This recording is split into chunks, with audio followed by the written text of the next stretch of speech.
P1ss and Vinegar day 39. Leg day. I did a bunch of foam rolling and shit before this to get some of the tension out of my fucked up glutes and lower back. But I decided not to record that because no one really gives a shit about that. And if you do, I mean, let me know. But it's really important if you have tight glutes and tight lower back to roll that out before you start doing squats, because you'll have less pain afterwards if you have any dysfunction. And you might be able to output more power. So, yeah, but I did record my dead hang or my inverted moon boot hangs to decompress my spine and kind of get any sort of compression out. Although this does hurt my sacrum a little bit because my sacrum is loose. Like every fucking joint in my body's loose, but my sacrum being loose, and it's not supposed to be loose because it's joints, because it's supposed to be a very stable joint, the sacrum. But mine's loose, so I get a bit of pain when I do dead hangs, but the pain I get is worth the kind of alleviation I get on my lower back. Now I'm doing some deadlifts, again doing deadlifts, trying to get these down. I'm doing 3 sets of 5 now because my central nervous system is super inefficient at this movement. I actually kind of have to relearn how to do these because I used to do these very differently.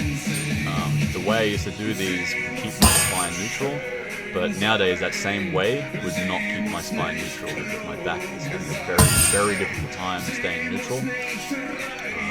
My back is becoming more and more rounded. I'm getting way more butt wink lately. I don't know exactly why, but I'm trying to correct it. I'm confident I will, but in the meantime, I have to focus more on what I'm doing when I'm doing these movements. And I would prefer to do a conventional deadlift to train my glutes, hamstrings, posterior chain in general, but the conventional deadlift is too long a range of motion for my lower back to handle.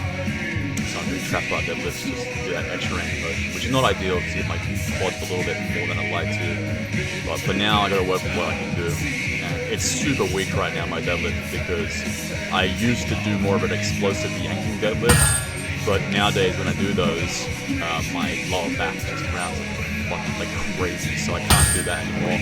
I have to do strict from the floor deadlifts. And I've decided to not even wear a belt when I do deadlifts. Like historically, I've always wore a belt. But I feel like my lower back needs to get stronger, like in order to move any, respectable weight. Like my legs could probably lift 180, 200 kilos, but my lower back gives out at about 140. So doing a bit of volume, and I'm doing a bit lighter, focusing more on trying to drive off the floor without any kind of explosivity in order to keep my back neutral. And the thing is, my back rounding doesn't hurt. I don't get any issues from it, but it doesn't look good. And for a YouTube channel, I don't want to have to keep explaining to people why my lower back rounds due to like bulgy discs and shit. So I'm just going to start trying to, and I should realistically strengthen my lower back up for the long run, because yes, rounding your back through deadlifts isn't necessarily the worst thing, especially if it's the lumbar spine. But in the long run, it could potentially lead to injury because the spinal erectors do turn off slightly when your back is rounded. But that's fine. I'm just going to start doing these more. And even these aren't super straight. Like there's some slight rounding. My back just doesn't really want to get into a straight position. Like whether I'm under load or not, like my back just like the act of trying to straighten my spine puts tension on my spinal erectors like to a massive degree. So this is very difficult for me to keep my back straight, but I think in the long run it will serve me better than doing sort of these bent, explosive deadlifts. And during this mid-set, I did 2 sets of deadlifts here rather than 3 because the weight was just too heavy to do 3 sets of 5 respectively with. And then on mid-set, I decided to try and put some plates under my toes, not my heels, which is a very common thing for squats, but under my toes, because I have some sacrum nutation. My hips sort of nutate a little bit when I do deadlifts, hence why I have such a difficult time keeping my lower back straight and having such a difficult time keeping my glutes not winked under. You can see I get a lot of butt wink. So my biomechanics on deadlifts are kind of fucked, but that's fine. It's kind of an exciting experiment trying to figure out how to fix this issue. And I don't know if that helps. Next time I do deadlifts, I'll try doing the toes elevated from the get-go and see if it helps keeping my spine neutral. So far, it didn't seem to do a whole lot. Then I move on to box squats. and these were super heavy today. Again, I only did 2 sets rather than 3 sets of 5 because it was just too heavy. So I'm probably going to have to regress the weight a little bit, work back up linear progression wise, because I could only do 2 sets of 5. I'm supposed to get 3 sets of 5. So this is really heavy. And then I do a new movement after this, and then my fucking camera broke. Or it didn't break, but my phone died. And I missed a whole bunch of shit that I was supposed to do. So you won't. This is a pretty short video today, but shorter than usual because my phone died, unfortunately. Yeah, and unfortunately because I tried a new movement which was really good. I did a belt squat. You'll see that in a minute.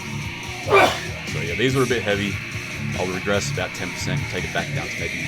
Well, what I'll do is I'll try again next week to see if I can get 3 sets of 5. If I can't get all 3 sets completed, then I'll regress. So I give myself 2 or 3 strikes on linear progression. That's how I've always done it. And then if I can't keep progressing linear, I just regress, maybe 10% of the weight, and go back up from there.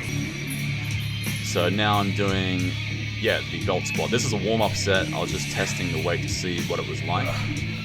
Just testing the machine, the contraption I've built here. And it felt really good. It allowed me to lean back and kind of do sort of like a hack squat, sort of deadlift, hack squat, sort of leg press, sort of feeling where I don't have to worry about my lower back being the limitation. And this way I can take it to absolute failure because I feel like I want it to do a single set to failure on squats, but I can't take squats to failure. And I shouldn't be taking squats to failure right now because there's a lot of neurological adaptations I can kind of get through because I'm super weak at squats right now. But this will be a good addition, allowing me to get my squats taken to failure without my lower back failing first. Anyway, my phone died there. Sorry about that. Next week will be a much more flushed out leg day. See you guys tomorrow for more Piss and Vinegar. Bye bye.